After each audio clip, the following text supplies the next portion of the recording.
मुख्यमंत्री मनोहर लाल आज रोहतक दौरे पर है और इस वक्त संबोधन दे रहे हैं। गुलाम चला आ रहा था, पहले मुगलों का गुलाम था, फिर अंग्रेजों का गुलाम हुआ। आजादी की बात तो लगातार चली, लेकिन लोगों को विश्वास नहीं हो पा रहा था कि आजादी मिल भी पाएगी क्या। और जब तक ये विश्वास न हो लोगों में, स्वाभिमानी होकर के लोग जब तक सोचे नहीं, तब तक उसमें भागीदार नहीं बनते हैं। इधर नेताजी सुभाष चंद्र बोस और उधर महात्मा गांधी जी, दोनों ऐसे व्यक्तित्व हैं जिन्होंने लोगों के मन में एक स्वाभिमान भरा, एक आत्मविश्वास भरा कि नहीं, हम आजादी प्राप्त कर सकते हैं। और जब जनमानस में यह आवाज जब उठती है, तो देश के लिए सब कुछ कर गुजरने के लिए लोग तैयार हो जाते हैं। आंदोलन खड़ा करना बहुत आसान नहीं होता है। आंदोलन खड़ा करने के पीछे जो व्यक्ति आगे होता है, उसकी विश्वसनीयता भी होती है, उसके ऊपर विश्वास होना चाहिए। हाँ, ये जो व्यक्ति कहेंगे हम इसके पीछे लगेंगे। उसी में से दोनों अलग धाराओं में विषय शुरू हुआ, जिनको उस समय कहा गया कि एक गरम दल है, एक नरम दल है। गरम दल ने किसी भी प्रकार के आंदोलन में, चाहे लड़ाई लड़ करके, संघर्ष करके हमें अपने दुश्मन को पराजित करना हो, तो उसके लिए तैयार रहना चाहिए। इसी में से हमारे नेताजी सुभाष चंद्र बोस ने आजाद हिंद फौज बनाई। यानी एक व्यक्ति 50,000 लोगों की एक फौज बना लेते हैं आईएनए के नाम पर। कोई देश, कोई सरकार तो बना लेता है। एक व्यक्ति के आह्वान पर घर घर से नौजवान निकले। और हम सौभाग्यशाली हैं कि ये क्षेत्र, जिसको उस समय तो हरियाणा शायद नहीं कहा जाता था, लेकिन अपना ये जो आज का हरियाणा भी अगर समझे, तो इसमें से भी हजारों युवक उनकी आजाद हिंद फौज में, आईएनए में भर्ती हुए। उनको कोई पैसा भी नहीं मिलता था, उनको गुजारा करने के लिए साधन भी नहीं मिलता था। घर परिवार छोड़ करके देश की आजादी के दीवाने उनकी फौज में शामिल हो गए। मरेंगे मारेंगे, देश को आजाद जरूर कराएंगे, ये उनका लोगों का। और दूसरा दल, जिसको नरम दल के नाम से कहा गया, देश में असहयोग आंदोलन करो, सरकार का सहयोग करने की कोई जरूरत नहीं। और बिगुल बजाया अंग्रेज की सरकार के खिलाफ नेता बने महात्मा गांधी जी। महात्मा गांधी जी ने यात्राएं निकाली और उसके अंदर सारी जनता को साथ लगाया। कितना बड़ा आंदोलन खड़ा किया। एक बात की शायद जानकारी आप लोगों को होगी कि नहीं होगी, महात्मा गांधी जी को राष्ट्रपिता की संज्ञा देने वाले सबसे पहले कौन थे? सुभाष चंद्र बोस थे। सुभाष चंद्र बोस ने कहा महात्मा गांधी जी को राष्ट्रपिता का दर्जा मिलना चाहिए। दोनों पैरेलल चले। दोनों की ताकत ने अंग्रेज की सरकार की चूल्हे हिला दी। उन शासन की, अंग्रेज ऐसे ही अपने आप नहीं चला गया। अंग्रेज को मजबूरी से इस देश को छोड़ना पड़ा। तो इस देश को जो छोड़ा है, उस नाते से ये जो आजादी का तराना गांव गांव में, गली गली में नेताजी के आह्वान के ऊपर जो शुरू हुआ, उसमें आज के इस समय में हम उनको शत शत नमन करते हैं, उनको अपनी श्रद्धांजलि देते हैं। नेताजी सुभाष जी को हम याद कर रहे हैं। अभी बहुत दूर नहीं, एक ही दिन पीछे हम चले जाएं, कल के दिन के इतिहास में। कल का दिन 22 जनवरी 2024, ये भी इतिहास का एक दिन बन गया है। सारा देश राममय हो गया। मन मन में राम, तन तन में राम, घट घट में राम, घर घर में राम, सब जगह सारे देश में राम ही राम थे कल दिन में।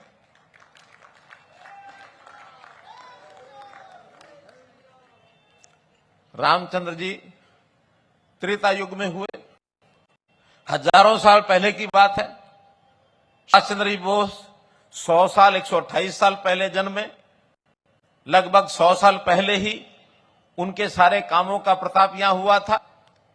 पूरा कालखंड अगर हम जोड़ सकते हैं, तो एक महापुरुषों की लड़ी, ये भी बीच में बनी है।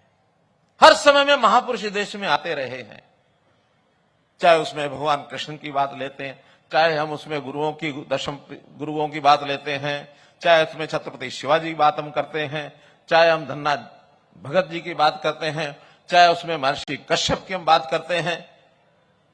कितने ही ऐसे महापुरुषों का नाम ले सकते हैं। गुरु रविदास जी बात हम करते हैं, महर्षि वाल्मीकि जी बात करते हैं, हम उसमें कबीर की बात करते हैं। संतों की माला भरी हुई है इस देश की।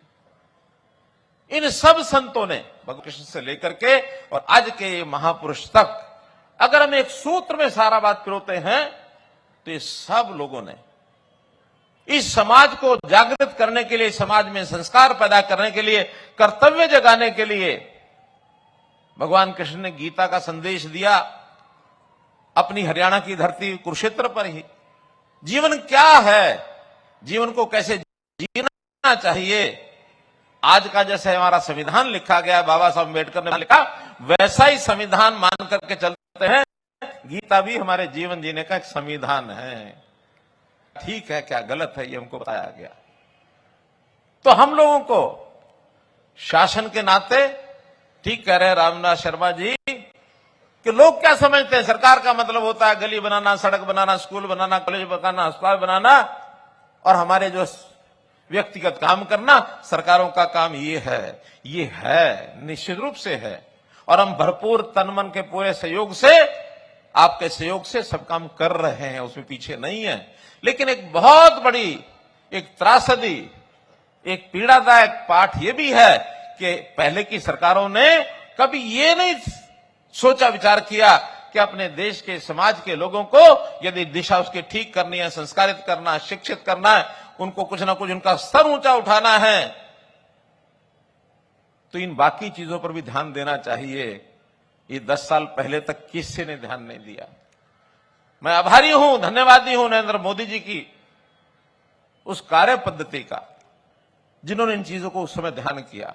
और हरियाणा में भी आपके आशीर्वाद से जब से ये सरकार बनी है, हमने पिछले 3.5 साल में वो सारे काम किए हैं कि समाज में एक शुद्धता आनी चाहिए, समाज में करप्शन दूर होना चाहिए, क्राइम खत्म होना चाहिए, और कास्ट बेस्ड यानी जाति आधारित राजनीति ये समाप्त होनी चाहिए।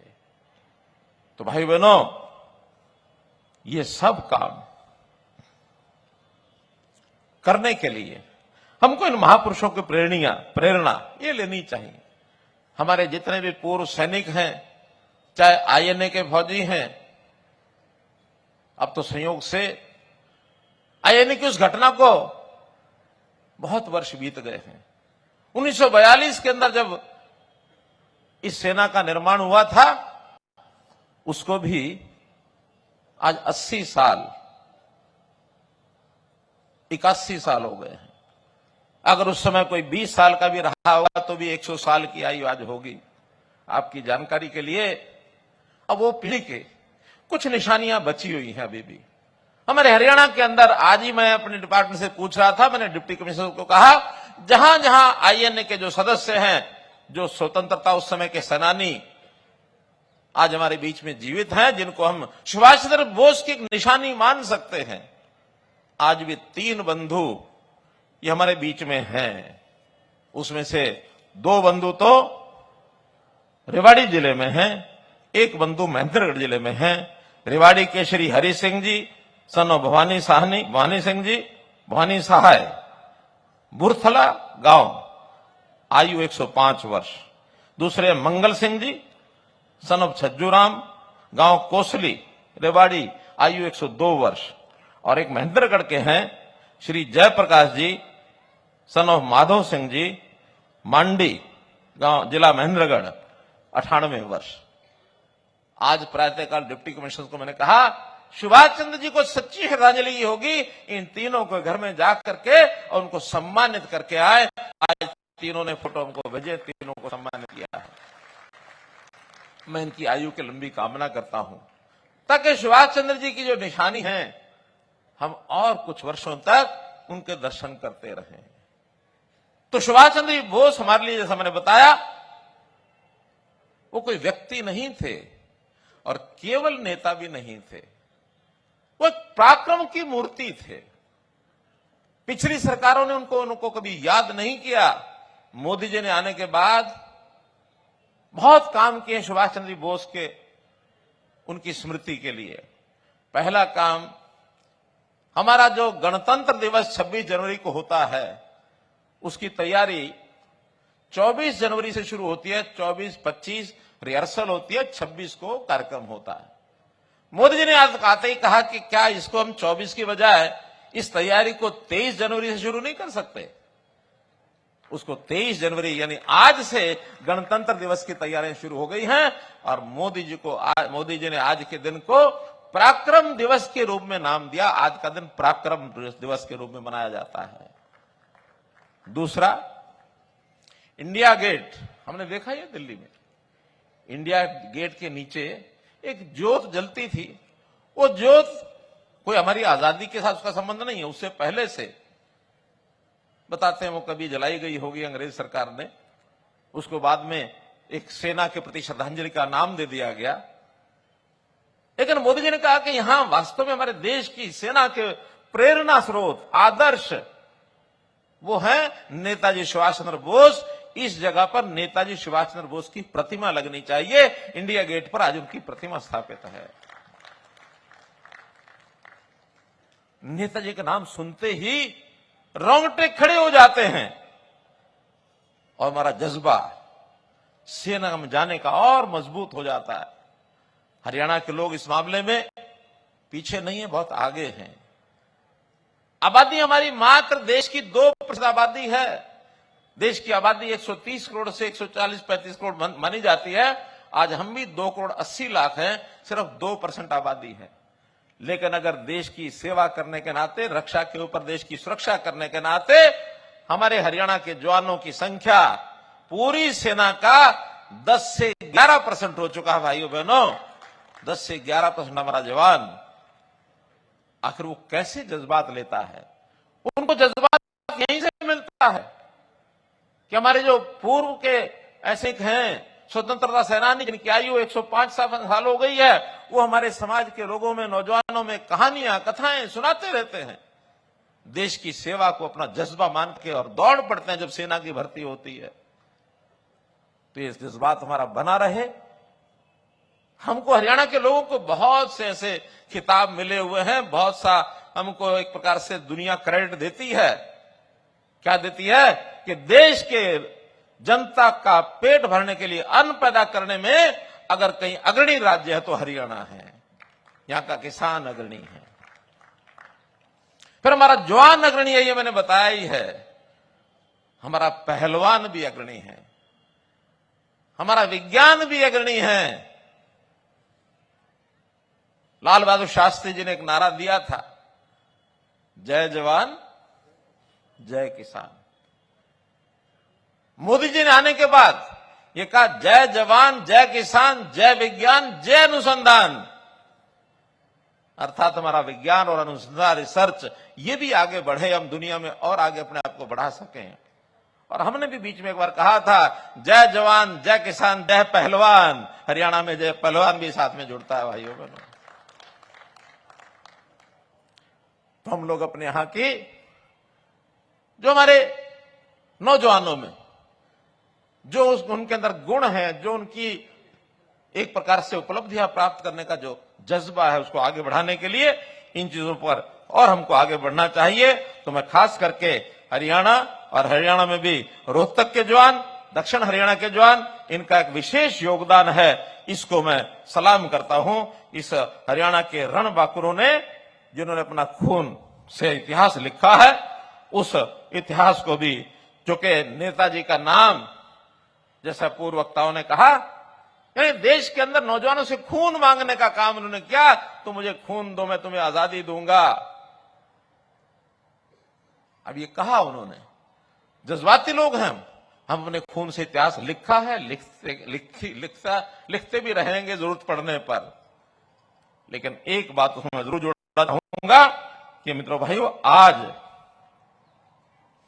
देश की सेना, उसमें हरियाणा का योगदान, चाहे वो 1962 की लड़ाई हो, 1965 और 71 की लड़ाई, चाइना के साथ रही हो, पाकिस्तान के साथ रही हो, 62 में चाइना के साथ रही हो, 1997,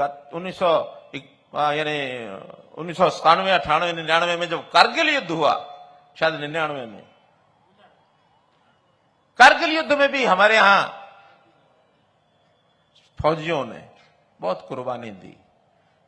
जहां खून के देने की आवश्यकता पड़ेगी, हमारा जवान तैयार है। लेकिन उसके साथ ही आज देश आजाद है। उस आजादी में अभी तक अपनी आजादी का जो सिस्टम है उसको सरकारें चला रही थी, लेकिन अब जैसे व्यवस्था परिवर्तन की बात की गई है, उसमें हमें ज्ञान को भी बढ़ाना होगा, अपनी योग्यता को बढ़ाना होगा, अपने मेरिट मिशन पर चलना होगा, और आज परिश्रम, मेहनत और पसीना बहाने की जरूरत है ताकि देश को हम आगे बढ़ा सकें। देश को आगे बढ़ाने के लिए बहुत कुछ किया है, अभी करना और विशेष है। इसलिए उस करने को अगर हम आगे बढ़ेंगे तो नेताजी के उसी आह्वान को, तुम मुझे खून दो, मैं कहूंगा कि आज खून की बजाय परिश्रम करो, निष्ठावान बनो, ईमानदारी के साथ आगे बढ़ो, और केवल अपने लिए नहीं पूरे देश और समाज के लिए काम करने की भावना लेकर के आगे बढ़ेंगे तो हमारा देश दुनिया के अंदर सर्वोच्च स्थान ये प्राप्त करेगा। ये भावना भी हमारे मन में आनी चाहिए। भाई बहनों, आज देश के अंदर हमारे जवान, जिनको पढ़ना लिखना मेरिट में आना इसकी आवश्यकता है, लेकिन इसके लिए व्यवस्थाएं बहुत कम थी। अब हमने व्यवस्थाएं बदली हैं, अर्थात उनको रोजगार करने के नाते, अपने पैरों पर खड़ा होने के नाते कौशल, हुनर ये सीखना चाहिए। और हुनर कौशल के आधार पर हमारी स्किल डेवलपमेंट यूनिवर्सिटी हमने बनाई है। जगह जगह स्किलिंग के जो मिशन बनाया हुआ है, उस मिशन के माध्यम से बहुत से केंद्र खोले गए हैं। उसके अंदर नौजवान सीख करके अपने पैरों पर खड़े हों। सरकारी नौकरी, ये मिशन मेरिट हमने चलाया है, मेरिट पर देंगे। अब वो जमाने चले गए, मैं, मेरा भाई, मेरा परिवार, इसी को लेकर के दुनिया अपनी चलाते रहेंगे और गरीब आदमी कोई पूछता नहीं है। हम कहते हैं गरीब बालक जो पढ़ाई करके आगे बढ़ता है उसका भी उतना ही अधिकार है जितना एक असंपन्न परिवार के नौजवान का है। शिक्षा उनका पैमाना है, उनकी गरीबी अमीरी पैमाना नहीं है। शिक्षा में अगर बेहतर हैं, हुनर में बेहतर हैं, कुछ कर सकने की मन में एक लालसा रखते हैं, उसको समाज के काम के लिए सबसे पहले आगे आना चाहिए। काम सबको मिलेगा, इसका हम ध्यान रखते हैं। और इसमें भी भावना कैसी चाहिए, व्यक्तिगत भावना की बजाय हम सुभाष चंद्र बोस से ये भी सीखते हैं। जैसा विषय आया कि उन्होंने आईएएस की परीक्षा पास की। अब परीक्षा पास करके आईएएस नहीं बने ऐसे नहीं है, मन में एक अंतरात्मा की आवाज आई थी। अंतरात्मा की आवाज क्या थी कि आईएएस बन करके अंग्रेज सरकार की नौकरी करनी होगी। एक तरफ अंग्रेज सरकार की नौकरी और दूसरी तरफ देश समाज सेवा। अंतरात्मा की आवाज है, दोनों साथ नहीं चल सकते। या तो अंग्रेज की नौकरी कर लो या देश की सेवा कर लो। तो हमने देश की सेवा करने के उन्होंने व्रत उठाना, इस नाते से उन्होंने इस विषय को आगे बढ़ाया। आज सेना के नाते से हमारे लोग बहुत कुछ आगे बढ़ रहे हैं। हमने जो इन जयंतियों के ऊपर समाज को आगे जागृत करने की बात की है, समाज के हर वर्ग को साथ हमने जोड़ा है। जोड़ते हुए हरियाणा एक, हरियाणा में एक, इस भावना को कायम करना और इस प्रदेश के लिए काम करना। अपना भला उसमें हो ही जाएगा, ऐसा नहीं अपना भला नहीं होगा। जब सब हरियाणवियों का भला होगा तो आपका, मेरा, इधर का उधर का सबका हो जाएगा। तो भाई बहनों, इस लॉ को जलाए रखने के लिए एक तो हमारे कवि साहब ने 2-4 पंक्तियां नेताजी सुभाष चंद्र के बारे में बोलने के लिए कहा। मैंने कहा मैं बोलूं इससे अच्छा है हमारे जो कलाकार हैं सुमेर सिंह जी, अगर ये खुद ही बोल करके 4 पंक्तियां सुना देंगे तो जरा जनता को अच्छा। मेरे इस भाषण में जो 2 पंक्तियां आप बोल के बता दो जरा।